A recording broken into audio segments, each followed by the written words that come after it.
દિયોદર ખાતે સહકારી મંડળીની નવીન 2 શાખાઓ ખુલ્લી મુકાઈ।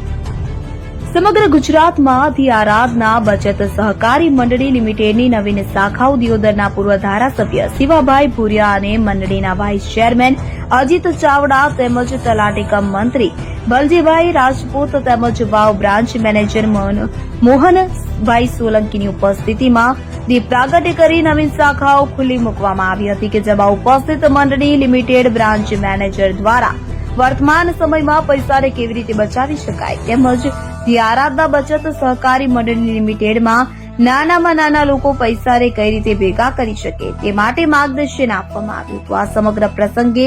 આશાબેન વાઘેલા, નવીન શાખા નંબર 2 ના મેનેજર રમીલાબેન ટીમાળી અને શાખા નંબર 3 ના વર્ષાબેન પરમાર, ભાવનાબેન પ્રજાપતિ વગેરે મંડળીના મેનેજર તેમજ સ્થાનિક આગેવાનો અને લોકો મોટી સંખ્યામાં ઉપસ્થિત રહ્યા હતા અને કાર્યક્રમને સફળ બનાવ્યો હતો।